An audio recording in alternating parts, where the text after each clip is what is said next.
పార్వతీపురం మన్యం జిల్లా కొమరాడ మండలంలోని సిపిఎం నాయకులు వర్షాకాలాన్ని దృష్టిలో ఉంచుకొని అన్ని గిరిజన గ్రామాల్లోని వైద్య శిబిరాలు నిర్వహించాలని ప్రభుత్వాన్ని కోరారు. మలేరియా, డెంగూ, డయేరియా వంటి సీజనల్ వ్యాధుల నివారణకు తక్షణ చర్యలు చేపట్టాలని, పారిశుద్ధ్యం మెరుగుపరచడంతో పాటు దోమతెరలు పంపిణీ చేయాలని డిమాండ్ చేశారు. ఇక ఏఎన్ఎంఓలు, ఎంఎల్హెచ్పీలు గ్రామాల ప్రతిరోజు సందర్శించాలని, సమస్యలు పరిష్కరించకపోతే గిరిజనులతో కలిసి ఆందోళన చేపడతామని హెచ్చరించారు.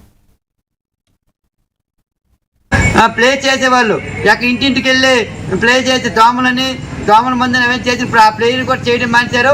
అలాగే దోమతెరలు కూడా కొన్ని గ్రామాలకు ఇచ్చారు, కొన్ని గ్రామాల పరిస్థితి ఉంది. ఈరోజు మలేరియా అనేది అన్ని గ్రామాల్లో ఉన్నప్పటికి కూడా ప్రైవేట్ వైద్యుల వైపు ఎక్కువగా వెళ్ళడం వల్ల ప్రభుత్వానికి అది తెలియడం లేదు.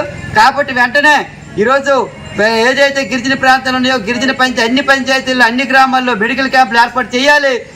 అలాగే విష జ్వరాల నుండి, మలేరియా నుండి అందరినీ కాపాడాలని చెప్పి కోరుతున్నాం.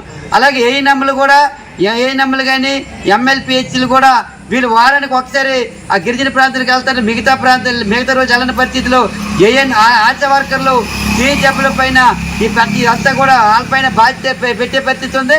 కాబట్టి ప్రతిరోజు ఏఎన్ఎంలు, ఎంఎల్పిహెచ్లతో పాటు ప్రతి ఒక్కరు కూడా వెళ్ళి అన్ని గ్రామాల్లో పరిశీలించి మలేరియా నివారణ చర్యలు చేపట్టాలి, విద్యార్థులు రాకుండా చూడాలని చెప్పి మెడికల్ క్యాంపులు ఏర్పాటు చేయాలని చెప్పి మేము సిపిఎం పార్టీగా డిమాండ్ చేస్తున్నాం. మన్యం జిల్లా కొమరాడ మండల కేంద్రంలో ఈరోజు సిపిఎం పార్టీ ఆధ్వర్యంలో పత్రికా విలేకరుల సమావేశం ఏర్పాటు చేయడం జరిగింది. దీనికి సంబంధించి గిరిజన ప్రాంతాల్లో ఈరోజు మలేరియా, డెంగ్యూ, విష జ్వరాలు కూడా ప్రబలయ్యే ఎస్పీ ఎస్ఆర్ నెల్లూరు జిల్లా దుత్తలూరు మండలంలోని